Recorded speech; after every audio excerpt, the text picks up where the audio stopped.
Hi guys, welcome back to PBTV with our very special guest, Novritsch himself. So we're going to have a little chat about where he started, where things have developed into, and maybe a few things from the future. So the one thing that everyone likes to know when we get guests in is, what was your first contact with Airsoft? How did you start and where was it? Who got you into it? So it's many years ago. First contact with Airsoft is a little... Like, I come from a village with only 2,000 people, so very countryside-ish. And they have this, we call it church market in a way. So they set up a market on the street and people sell all kinds of crap, right? Like the cheapest stuff that you can find from Far East, they sell it there for kids, right? And among those are very, very cheap airsoft guns, Springer pistols and stuff like this. Yeah. So that was my first exposure to airsoft. We call that a Scarborough special. Yeah. So seaside towns, little Springers, the blue ones, the transparent ones, BBs that look like this. Yeah, exactly. So that's my first exposure. I was never allowed to buy one because my mom didn't want to. She never wanted me to be exposed to guns. Not too much. That changed. And from there it was trying to get better quality stuff, just going online, snitching my mom's credit card and secretly buying it. A couple of friends got it. We started shooting each other wearing ski goggles, not recommended by the way. Don't use ski goggles, they're not built for that. And the first person got an AEG. No local fields, just with your friends in your back garden. Which was very interesting because we were running airsoft games, let's say, around our house. I live very, very countryside. You can literally have an airsoft game around your house and no one's gonna say anything because there's no neighbors, right? Or barely any neighbors. And no one ever told us how to play airsoft or that there's a community. I didn't know. YouTube back then wasn't a thing, so we kind of had to invent it for ourselves. And then it was really interesting when we found out there is an actual community and we went to the first game because we thought we're this isolated thing and we kind of these are target shooting guns and we came up with this and then we found there's a whole international community doing the same thing actually. We get quite a lot of people that come in that they've never heard of airsoft and they come in and they realise how big it is, but you've almost had the opposite experience of that. You've created your own ecosystem and then found out there's this bigger brother and you're sort of crossing over your rules that you've made and go, we've actually got that quite similar, but then I presume some stuff was just absolutely completely different of how you played. So progressing from that, obviously you found fields, you found friends, you found the sort of larger scope.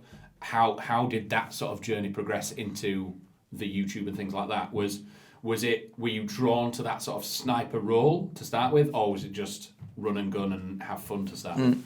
I think most people are drawn to the sniper role when they get in touch with, the possibility of the different choices. I can be an assault or a guy with a shotgun. And, the sniper guy is kind of romanticized in a way.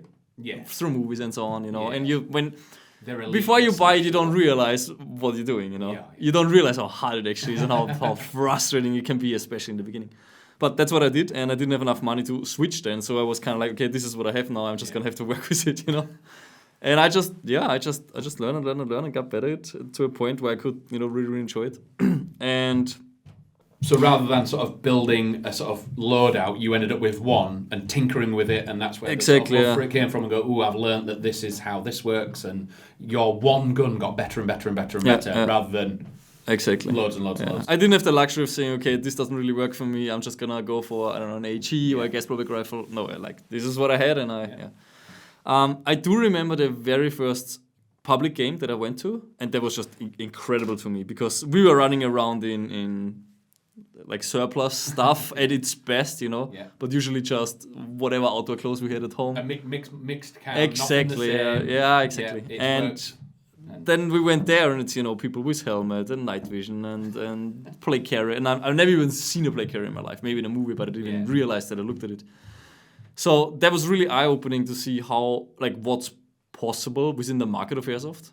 That it's not just random clothes that you have at home and a Springer pistol, but it goes into reenactment and really creating very unique loadouts. Yeah, so it's you saw the movie vibe, you saw the real steel vibe, and the sort of, some people chase that sort of stitch perfect reenactment of history or a film or something like that. So when was the moment that you saw, obviously being quite a presumed tight community, out there? Was it, because obviously in the UK is a huge group of people, and I've played in a few places like Denmark where the community is quite small and stuff like that. How did you find it? Was it easy enough to sort of reach out and branch out when YouTube became a thing? Was it a thing of like, I want to do this and things like that, or was it, I started recording some games and it seemed to happen by itself? The way that happened is I was watching a YouTube channel called Vavan56, which maybe you're familiar with it. It's a French sniper. Sounds familiar. He was the first person putting a zoom camera on an airsoft gun. So he put a massive camcorder just on top of his scope. He made one video and it got, I don't know, a couple of million views. Like if you would publish this now, no one would watch it, right? Yeah. But back then it was the first of its kind. I can actually track a BB and I can see the person getting hit. He then ventured into 2 cameras, like head camera and this, and eventually his third video was already with 3 cameras, which is now, he has done the groundwork of what now pretty much everyone is doing, right? You have one selfie cam, you have a head cam. He did the Tokyo Marui of the AEG. Kind of thing. Exactly. He laid the blueprint and everyone gone, this Yes, exactly. Works, yeah. So he did the blueprint in a way that, what he didn't do is voiceover, like he was subtitling everything because he couldn't speak English. But yeah, that guy got married, got kids, and he stopped after video 5. And for 3 years, no such video of he was a ghillie sniper also, no such video was ever published again.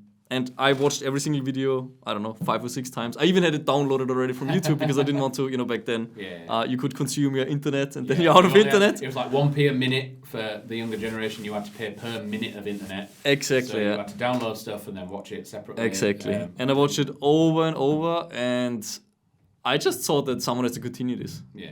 And I had the base, I was playing every weekend, once or twice. I had a sniper rifle, so I just needed cameras, right? Yeah.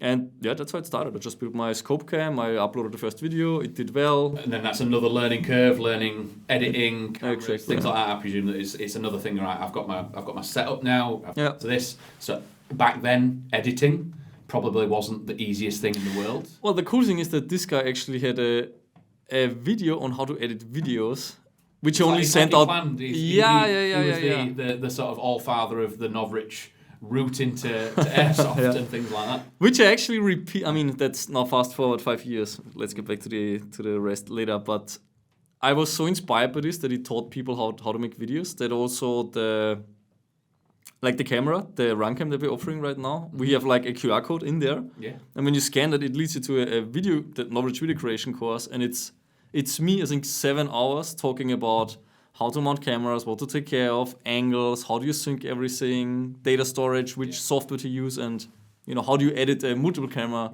Because you'll video. See a lot of players nowadays, they'll go, right, I'll get a GoPro and put it on, and then they'll run around and go, oh, why is my video not as good as this? Because you've got to think, a lot of people don't realise that you've got a camera pointing backwards on you, and a lot of people, they think, oh, I'm not going to get much for that, but that ability to break and have a sort of, oh, I'm going to cut this scene, rather than just cut it, you can look at me, come back, and then you're changing it, and it's just that learning curve of, yes, running around with a GoPro, it's fun and you can watch it back, but you need that sort of editing capability and cuts for sure to make it enjoyable and sort of entertaining. Because the one thing that you find with a lot of airsoft videos and things like that is airsoft rifles aren't incredibly sort of exciting to watch on camera. You see some, like we say it when we're doing sort of reviews and videos and things like that. You'll build it up, and then you pull it, and it's like, and you think, oh, you're expecting a bang and explosions and this, that, and the other. So it's learning that editing capability.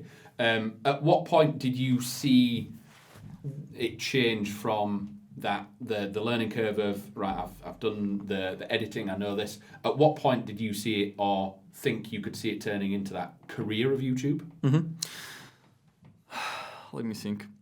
The first, I mean, this was a slow process, right? Yeah, because this is years, and it's not 6 months, a year. It's a long time in the process. So first I started showing people how to edit these videos, right? And then people were asking, okay, like that camera that you have on top of your scope, like it's so much work to even build it, you need to buy a camcorder. The video was literally milling steel to create custom parts to mount the camera, right? And not everyone has the access to the equipment, which I had back then in technical high school. So I thought, okay, now they know how to edit videos, but they don't have the camera, so let me just make a camera. So the very first product that I created was back then a Foxeer Legend 2 camera, but you could only buy it wide angle. So I bought the parts, I glued an infrared filter inside, and I put a 60mm lens in there. I 3D printed a camera mount, and I like bolted everything together with screws. So you could buy it, mount it on Picatinny, and now you had that one missing hardware piece, because head cams you could buy, but you couldn't buy zoom cams, right? That was the very first product, and people responded really well to it. They say, okay, I don't have to go through this hassle of DIY. And that's how I did the first sales, And it was really satisfying to not just create videos, but to also create products. I really liked the process and a of product exactly. As well. It's not just something that you wanted brought to market, and it might. Funny enough, I didn't even use it myself, because that camera cost 120 euros, I think, back then, retail, or that's what I sold it for. But the setup that I was running was 400 euros. Like, it was a Sony camcorder, like a really fat one, and it was clumsy and inconvenient. But I wanted the best quality possible, right? Yeah. And you see that a lot in Airsoft, and it's like the things with, like you see it with out of the box custom builds and things like that. There's a lot of people online that go, I can do that cheaper, and you're like, yes, you probably can, but do you have the time, the knowledge, the capabilities, the tools, and all that is another factor in it. That we're always like, you get it with the bolster armories, you get it with our in-house builds and things like that. People are quite happily say, I could get them parts and I could do it cheaper, but there are people that don't have the knowledge, they don't have the time, they don't have an entire workshop of people that are willing to put the R&D into something and learn how it works. So obviously that Fox here was the first product. Was that sort of the sort of cusp of it ending the hobby and becoming, this can actually be a full-time thing, or were you still working at the time doing other things? It became a full-time thing in the second that YouTube started paying, which was 2 years after I started the channel. So YouTube didn't... they didn't let you monetize your videos in Austria back then. So the YouTube partner program, they rolled it out slowly, starting in the US, then going to France and so on. So in the beginning, I made these videos just for fun. But after 2 years, all of a sudden, YouTube opened this program, and those YouTube videos created revenue, right? Even the backdated ones. Exactly. So they backdated all the way back. Yeah. So I had a backlog of 5 videos, and back then, because I was, I think, one of the only people doing that, those 5 videos already created enough money for me to make a living, right? So from there it was, this was not like a risky move of quitting my job and trying this, but it was like, hey, all of a sudden this is making more than my normal job. So why would I not do this full time, right? Yeah. So hobby is a job. Exactly. Yeah. So from there it became, well, it was my hobby, right? I was doing it for free. I made these videos not for money, but because I liked it. And all of a sudden this paid my rent, my gasoline, additional camera equipment and so on. Yeah. And then I went from 2 videos a year to 2 videos a week, because I had all the time in the world. Exactly. Yeah. And from there just skyrocketed. And then obviously there is a slight change in the sort of environment that is YouTube, that it's probably not what it was back then, and it's very difficult to do YouTube as a full-time thing now, the way that monetization is happening. And obviously that change from full-time YouTuber into maybe not full-time businessman, but director of a company that has a structure, people, R&D, products and things like that. Was that in your sort of road path early on? Or did you see the sort of change and think? No, I never saw it coming, honestly. I never saw when I made videos that this will ever create income for me. Like that was not the intention. And when I then did lots of videos, I never thought that this is going to become a product development company, right? But it kind of naturally evolved, because just like the camera, people said, hey, I want to make these videos, but I cannot buy the camera. It was like, okay, I'm going to make your camera, I'm going to sell it to you. And then the next step was people said, I want to have a sniper rifle like you, but the upgrading is such a tedious process, which is why I started with upgrade kits. But I realized very, very fast that upgrade kits are just, the base guns, they change. The dimensions change from batch to batch, and you make something that fits, and then it doesn't fit anymore a half a year later, and now you have this stuff in your warehouse. And you still need that tech knowledge to put them upgrade parts Exactly, in. You still need to, then you start making parts bigger than they should be, because you can always remove material, but now you have to teach people how to use a file, and I was like, okay, this is not like the camera that I made, that you just put on and it worked. Yeah. So this is why I then flew to Taiwan, which is where I would say 30% of the world's airsoft guns are manufactured. Yeah.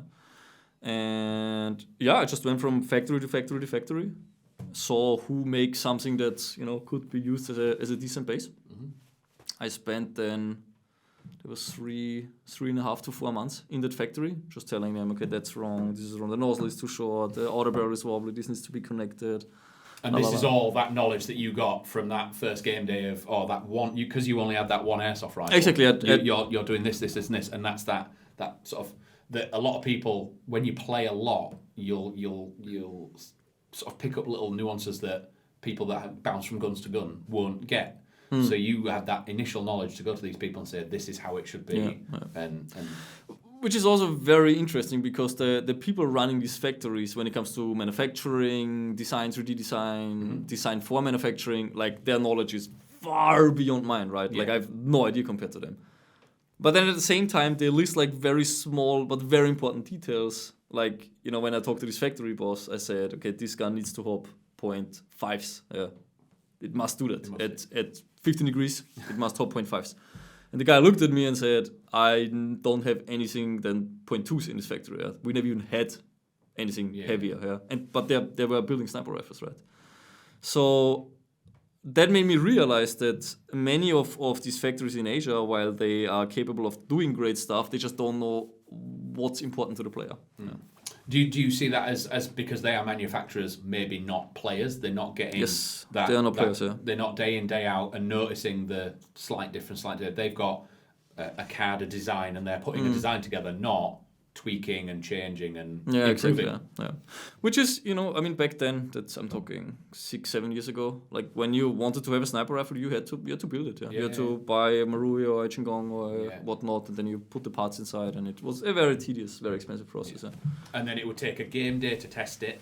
You come back, change it again, exactly, wait for the next game day, test it, and then maybe in 6 months to a year time, you had a really good day with it, and you're like, oh, that's great.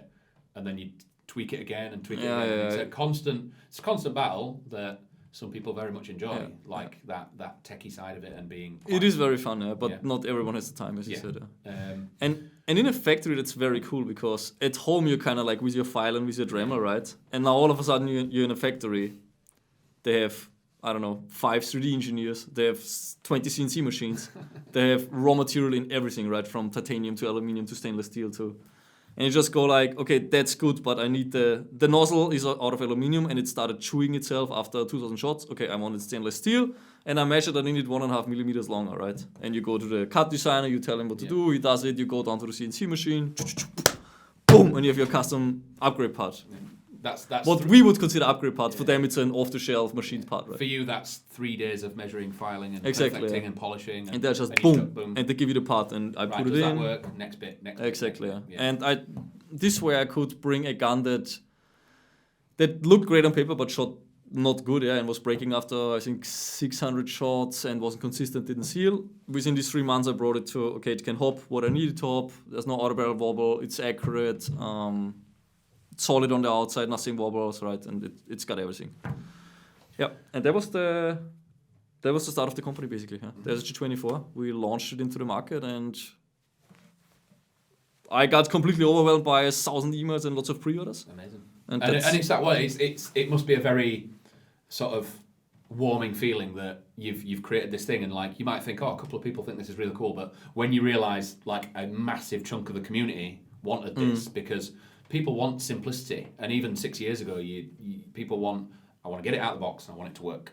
If you want to be that person that techs it, builds it, and finds your own parts, by all means do that. It's like there are not only different ways to play the sport, there's different ways to be in the hobby and be a tech and things like that. Because I mean, I've been in the hobby 15-ish years, and it's like I don't want to fix my guns anymore. As much as I can tech stuff and things like that, I know the guys in our workshop probably know more than me, so I'm like, there you go, just make that do magic. So with the sort of growth of the company and like the sort of range of products, do you find it being maybe a difficult balance to be an online presence and a physical presence? Obviously, like you say, you go to Taiwan, you go to factories for a couple of months. Do you miss that week in, week out on the field and playing and stuff like that, or is it still just as exciting going and bringing these products out?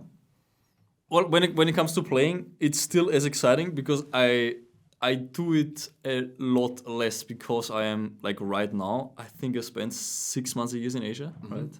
So when I come back, then I have to kind of take care of the people in the office, what they want, how are the projects going.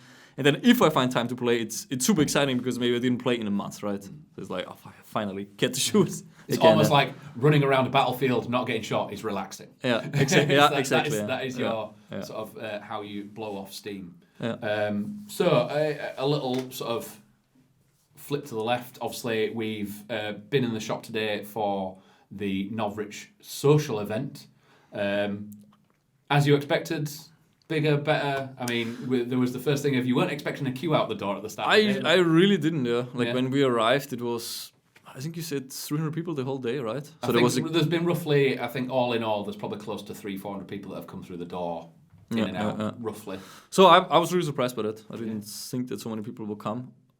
I really enjoyed it. I liked the area where our products are presented. I liked talking to the people. Many people came, and there was this one dad who said, "Man, I'm so glad you got my son to play Airsoft." And since then, his confidence level is finally like where I want him to be. He's like, he has an identity. I'm an Airsofter. Yeah. And I think before I was, maybe a bit shy.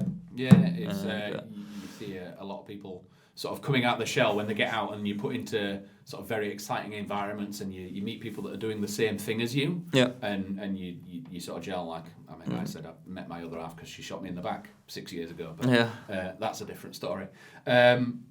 So tomorrow we obviously have the other half of the weekend. We've got Proving Grounds. So it's a 300-person event, and you are going to be running the DSG.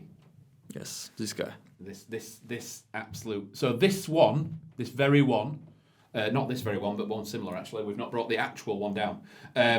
So there was the thing that obviously our tech guys and experience that I have with various DSGs and things like that is you see a lot of people again building tech and doing their own DSG builds, and there's that sort of thought process that we see is every person that builds a DSG, 2,000, 3,000 rounds, something's going to go.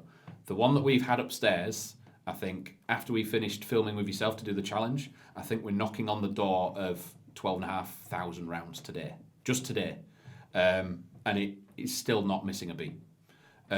What kind of R&D and time scale goes into something to make this, that out-the-box, almost perfect sort of platform? So you've got snipers, you've got SMGs, you've got the DSG. What kind of time scale is it from people thinking and getting this to market, really, and being such a absolute machine that it's just not even thinking about giving up? So the challenge on this gun was mostly getting it stable in mass production, because you can build one DSG, you can like spend time. Let's say the parts on paper should work. You put it in and it doesn't work, and you file a little here and a little there. And now it works, right?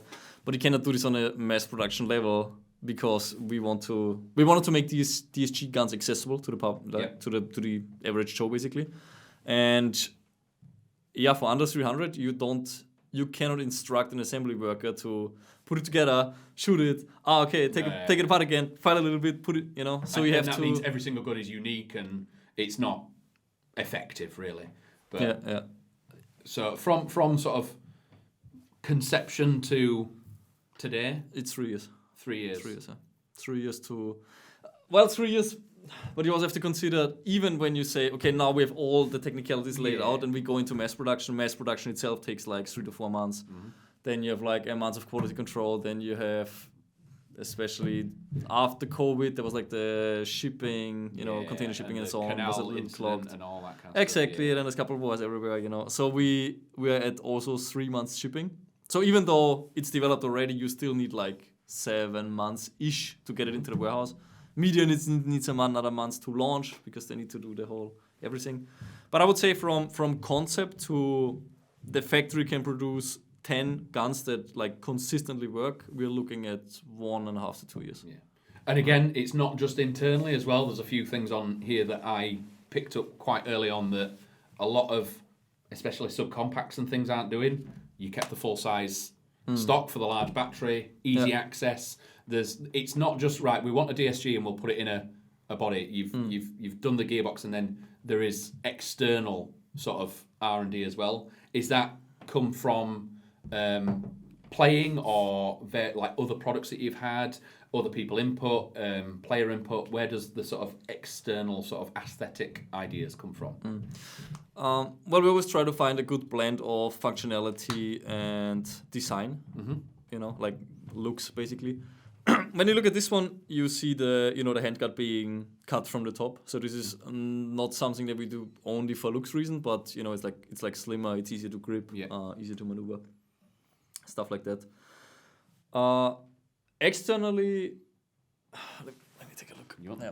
Also, just to clarify that, the sniper rifles that you find right now on Novritsch.com, a lot of the technical input comes from my side. But the first ones I managed the projects myself. When it comes to HEs and pistols, I did basically find people who know these products much better than I do, because I learned about HEs and how to take on gas blowing pistols long after this company was created, actually.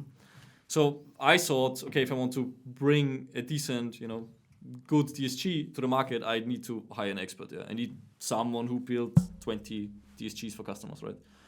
And with pretty much every Novritsch product that you will get, it was designed by a player. Yeah? So the guy that tagged on your gun, that's the kind of person who is then in contact with the factory and doing what I was basically doing back then with that factory in Taiwan. They're kind of trying to mass produce the gun that they would want to use in a game and understand. Yeah. I mean, first of all, just laying out the specs, just saying, this guy says, okay, I built, let's say 20, 30, 40 DSGs. I can tell you we should not go above 45 rounds per second, because then the system isn't stable anymore. Like, we should stay between like 33 and 38. We define this. He defines the motor, gear ratio, material, and so on. Then you have like a concept. This is what we want to create. And then it's just a long, tedious, and very long, exhausting process of teaching a factory how to make this. And this involves multiple trips to Asia, jumping on a plane, going there, explaining it to them, sample shipping back and forth, and opening tooling, investing lots of money into tooling that, create the bodies of these and the injection molded and die-casted parts. And again, 3 years later, you have it. Do you still get that same, so going back to that camera, the Foxia that you initially made, do you still get that same sort of buzz every time like a big project like this hits the market and it goes out? And do you still get that? Is it still that you still get that excitement from it? I think it's more scary these days, because when I launched this camera, I think I built 5. I sold them on the first day, and then I built another 3, and then and then it kept going, like a couple cameras every day. But with these, you commit to a couple thousand. It's like, okay, I think we laid everything out, and then you kind of like more or less push a button and you say, okay, now we make a couple thousand pieces, and then. You and it's observe, not instant, of course. You've got to wait a few months, or you have to wait and you observe. Meanwhile, in the end, all the parts come together, and you just, on paper, everything should work, right? But it does happen that you assemble, 300 guns, then you run the first QC, and you realize, okay, that part is not within tolerance. We have to take them all apart. So, but that is a thing that you are committed to. That yes, you're not then going to continue and make the rest. You go, this is wrong. Yes, we'll go back, and because otherwise you get them back from customers. So we have to make them good. It's not. Of course, I want to make them good because I run them myself. So I make videos with them, and I want them to be good. But at the same time, I couldn't even not make them good because customers will just return them, right? So there is the commitment, and when we then launch is when we did. All our homework, we did all our QC, we did QC at factory, then QC at warehouse. We ran then at a couple games, the mass production actually, to see, do we still find anything that's wrong with this thing? And when then, there's like a long document with a million checkboxes that I created that need to be done. And when I signed it off, then we launch. And it's not the launch that's nerve-wracking for me, but putting the signature. It's like, did you really check everything? I think so. Check. Okay, now we launch. Yeah. So that is always a very exciting moment. So with that sort of process in mind, is there anything, obviously there was a couple of things at IWA. We looked at the AKs and is it the SSP-28? Yes, SSP-28. Which is a very strange internal build that when I first saw that rack back and I was like, there's cables inside there. So there are things coming. Do you want to talk about a few of your upcoming projects? Maybe SSP-28 is one of the more interesting ones because it's Well, we had the SSP5. We don't have one here right No, now, but two. I can kind of show it on the SSP2. What we created with the SSP5 was basically a split. This is not fully split slide, but it's kinda, like the front is fixed and you only move half the slide, which makes it more gas efficient. It's lighter, snappier, and so on. We wanted to do that with a Glock, but with a Glock, it's very different to do because when you look at this slide, this is already very cut already, and if you cut it, let's say from here, you split it from here, you don't lose much weight actually, because you still have all of that bottom going on where it goes around the recoil spring and so on, because the recoil spring basically goes until here, so you need to keep all of this. So it's not really split, right? It's just a little cut.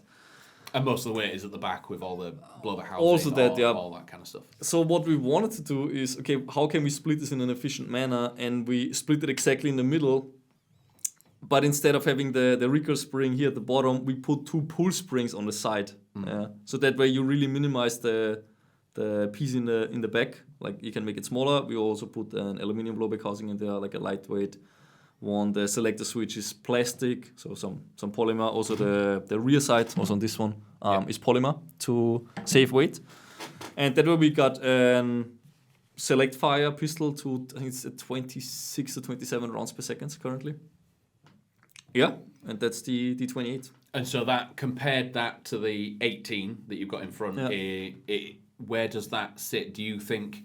Whereas I normally, if someone's looking at an 18, obviously we've got the carbine kit there, so it can quite happily run as a primary. But I've always seen an 18 as like a very good sniper backup. You've got that full auto option, CQB and things like that. Yeah. Where do you think that new pistol's going to sit? Is it going to be a panic button for snipers where they can just pull it out and go and anything that's near them goes away?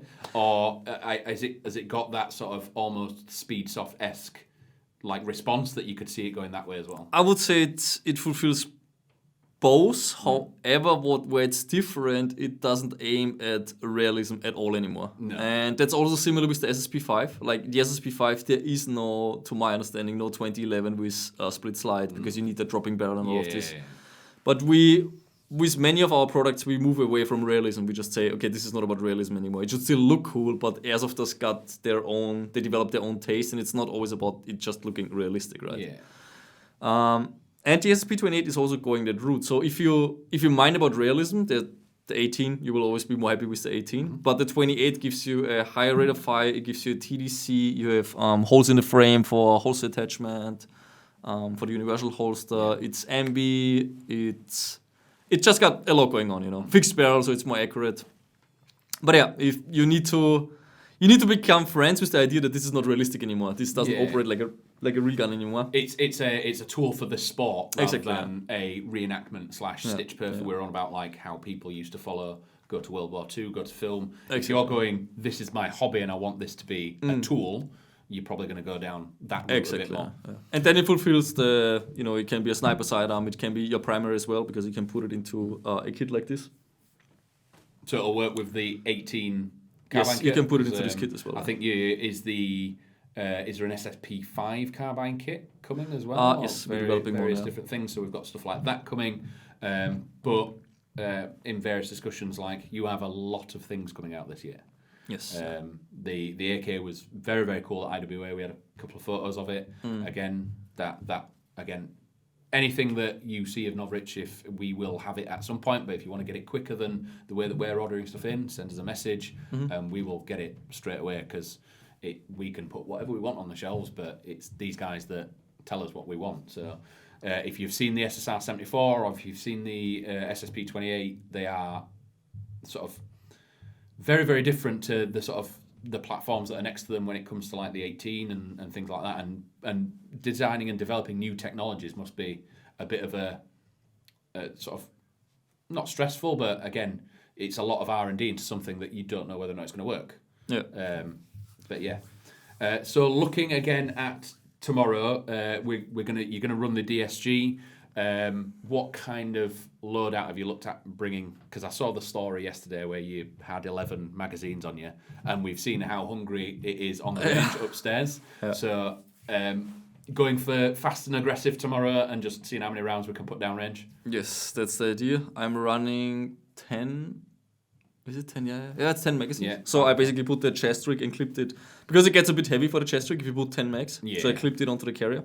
Yeah, so we've got the carrier here just to look at. Exactly. So people that have seen the new micro rig sort of plate carrier, obviously this is the standard system that we've got. Drop in the 2 clips off, you can rip the panel off, and that new one just clips straight on. And obviously with the rigidity of the hex plates, you've got that little bit of a better feel when you've got a lot of ammo on there. Exactly. So you're running it on the plate. That was one. The camo. What was the idea of the? So is this obviously again going away from a lot of people look at real steel camo and want to copy and stuff like that. What was the idea behind this? Because at our site, this is going to be very good tomorrow. It's going to work very, very well. So you might become invisible until you fire that and shoot 110 decibels at people. The idea of Kreuzauto, also the pants that I'm wearing are Kreuzauto. I think it's similar to what is going on with the SSP5 and the SSP28, where it's not really about trying to be something, It's not like trying, while the SSP28 doesn't try to be a specific firearm, right? And this pattern also doesn't try to be, anything else than just a well camouflaging pattern. So we didn't go like, okay, we want it to look exactly like this pattern and we kind of replicate this and make our own gear. I mean, we do that as well for the people who want it. Yeah. But here the idea was to just make a camo that's not really associated with any political party, any army, any country. So it's just for airsofters. It's made for. Was it thought of like your local field and you went, I want a camo that makes me invisible in my local field, or did you look at sort of various different ways people play? We looked at Central, like Europe mostly, Central Europe and whole Europe. And, I did play in many places around Europe, all the way north, all the way south. And I just figured Austria is kind of like the middle of all of these countries when it comes to vegetation, colors, and so on. Yeah. So we adapted it to Austrian forests. And that works really, really well. But, so far the feedback is pretty good. I know one of our guys, Jake, who's been on the range, if you met him today, he was...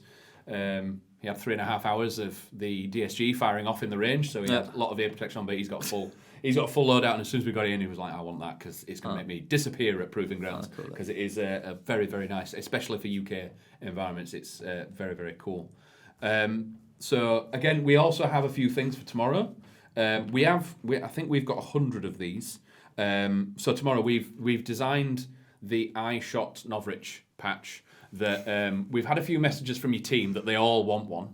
I don't know if they want to shoot you first and then claim it. But the idea tomorrow is if anyone manages to get a shot on you, or as Marshall sees that they've got you, they can come up and you'll have a pocket full of these and pass these on, or a couple of Marshalls will have them and we're like, we saw you shoot him and that. We've got 100.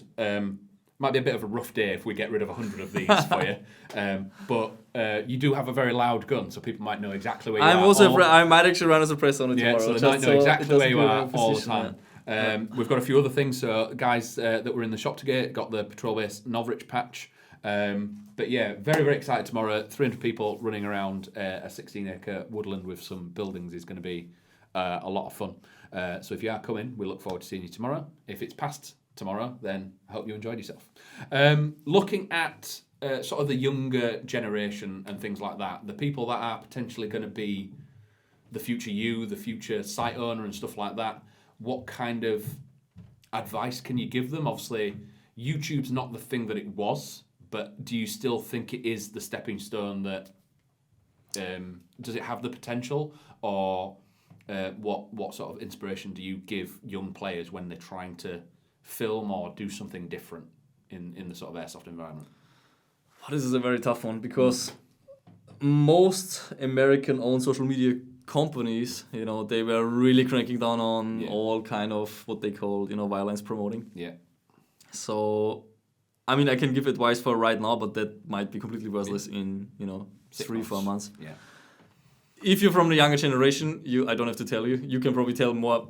You can tell me about this, how people like, short content, short format content, like a couple seconds only, that you can swipe away and just, consume it into your brain. We've been trying to jump on the train, but honestly, I already feel old in a sense, like for this stuff, because fuck, like for my brain, like that swiping, Yeah. it's already like it's hard on me actually. But yeah, this is the future content format apparently. So definitely go into this direction because I believe that the long gameplay format that what I started with is getting Suppressed slightly. I think slightly. I think it's gonna go down and down and down and down, and people just want shorter forms of content, or if not shorter, then at least extremely packed with. It can be 5 minutes, but it needs to be for people with short attention span. I think that's all I can. It makes sense. I mean, we see it now with you get things like TikTok and Reels, and it's like, right, I've seen it, move on. Right, I've seen it, I move on. That's it. And when you're going into gameplay now, it's like I was saying that. And do you see that? Do you see maybe a switch into people leaning onto the sort of assault player, or like running around with like HP pistols and things like that to get that really fast, aggressive content? Do you think that sort of sat in a bush sniper content is going to struggle with that short format stuff? Or I don't. At least not right now. I think not. Well, right now the short format is already really popular, but the Ghillie Sniper stuff is doing well. Yeah. Too. I don't think it's about necessarily like having a lot of, hitting a lot of people in a very short amount of time, but it should be a probably like 15 second clip that creates some emotion in people. Like either it's funny or it's like really exciting or it's building tension and then there's some sort of release. But yeah, I mean, it also really depends. Do you make videos because you want to become famous on some platform, or do you just do it for the fun of it? Because if you do it for the fun of it, then just create whatever content you want. You'll find your little niche, and you'll be happy. Make content that makes you happy. Play Airsoft because it makes you happy. So finally, obviously we've mentioned that there's lots of stuff coming out this year. What do you think is next for Novritsch? Do you have long-term goals or aspirations of something in the future? Or is it just finding these things of out-the-box products that you're really, really happy to put out there? Well, what we're doing now is we started with sniper rifles, we ventured into pistols, now we go more and more into AEGs, and what we started doing now is looking at what other kinds of products are out there where we believe there's not perfect solutions out there yet. One example would be we don't have it here right now. The Bluetooth timer target that we had, for example. It on the outdoor range today, yeah. Because there also, it's it was completely new to us because it's an electronic product. We haven't done many electronic products yet. We did not an anti-fog, not a Bluetooth timer target. We just released the camera. And there also, we just try to make stuff more user-friendly and very often also affordable, because these target timers, you could get them, but they were running you need 6 of them. You either need 6 of them, or like 1 year ago, I think the cheapest timer targets you could get were like €150 plus. So just not very affordable. So we wanted to make a more affordable one. When it comes to the camera, I think that's a quite interesting project, because I did show people how to make the videos that I made, but I think most people don't have the patience and time and the PC to actually edit through a multiple camera video. So we made a camera that's This is the clip cam, exactly. Yeah. Form factor wise, it's exactly the same as the cameras that like very similar. You switch it on in the beginning of the game, you run around, and when you hit someone, you press the button after you hit the person. Yeah. And this way, after the game, maybe you have like 3 or 4 clips from your, the couple hits that you had. You transfer it to your phone and you post it directly into social media. So you skip all the process of, okay, now I have a 4-hour-long video that I have to go through, edit it out, export it, put it onto my phone. Like we had a video editor, and when we were running the scope cams, and obviously he was trying to do the 3 camera thing and looking at it, and he says the scope camera was the worst one because it kind of made him feel a little bit nauseous, because all you had was ground, sky, maybe a person, ground, sky, and having to scrub through all that. It takes a lot of patience, whereas it's almost like it's like a dash cam in a car that when you press the button, takes that last 15 seconds and you got everything. And it is I used it a couple times already, obviously, for testing. And I just like how at the end of a game day, you have these 20 clips, and all of them are cool, right? It's just like someone like flinching and someone getting shot in the leg, and it's just really fun to watch through them. And even in the when you're in the safe zone, you can show it to people really quick. Yeah.